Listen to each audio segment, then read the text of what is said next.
Since I was young, my father was always willing to show Patek Philippe to the whole world.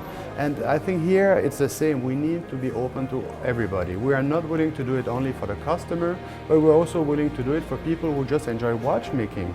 It's very important to show who we are, who is the Stern family, and also what is inside those watches. For Patek to be in London has been always very important, so it was quite clear for us that such an event should be done in London. It's a major city today in the world, and we have a lot of collectors, not only living in London, but also willing to come to London. So the Patek Philippe event was really logical, and we say we have to do something very big and very interesting. They are knowledgeable people, and they deserve also to have such a type of exhibition.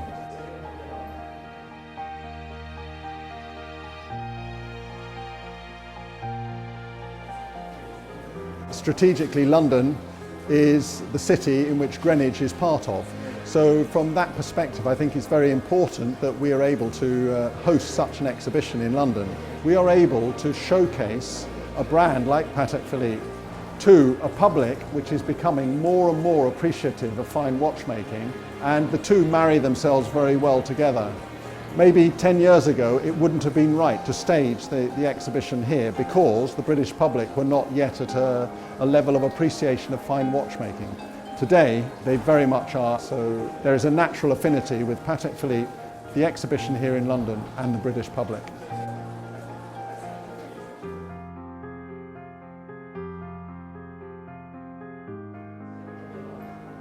It's the biggest exhibition we ever did.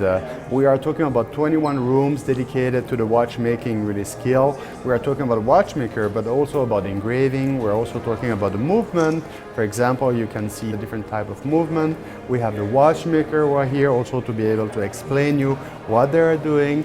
And of course, we have different movies to show you the factory. So yes, it is really the biggest one. I think it was never done in any brand worldwide. This is the benchmark for the whole world for the watch industry. We are about 2,000 square meters of display area, but what that area has done is been able to give us the opportunity to showcase all the various aspects of the exhibition. We have a special limited edition set of watches which have been designed with an officer's style case, which is quite a British concept. It's very classical, very understated, and we're very lucky to have been able to have these watches produced specifically for the exhibition. There are 3 levels of these watches, one which is the simple Calatrava, the second one is a perpetual calendar, and the third one is a minute repeater. When we put together the advertising campaign, we wanted to be sure that we would appeal to a very wide segment of society, not just Patek Philippe collectors. And so when we looked at the total campaign, we did incorporate road posters like the Chiswick Towers, bus shelters, tube stations, so a wide variety of media which we wouldn't ordinarily use because we were specifically looking to appeal to the general public as well as Patek Philippe aficionados.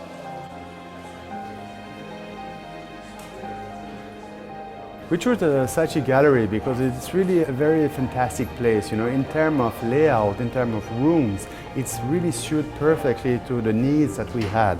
It's a secure place also because we have a lot of museum pieces, we have a lot of value inside, and it's also a very known place. So that's also something who is very important for us, Every time we go in a city to do a major event, we're also willing to find one of the major places of the city. The Royal Room is a very interesting concept because, of course, there is a very strong royal link between Patek Philippe and particularly British royalty, which started in 1851 at the Grand Exhibition with Queen Victoria, and 2 of her watches are on display here. And this room is designed to replicate, to a certain extent, part of the Grand Exhibition where Patek Philippe first showed the watches. So Queen Victoria purchased watches at the Grand Exhibition as well as for her husband, Prince Albert, And if we then bring that to the modern day, we also have another very special watch on display which belongs to Her Majesty Queen Elizabeth, who has graciously agreed to loan that watch for this exhibition and is very aware of the context in which we are showing that watch alongside her great-grandmother's watches. So royalty and Patek Philippe have a strong link, which is why we decided to do a royal one.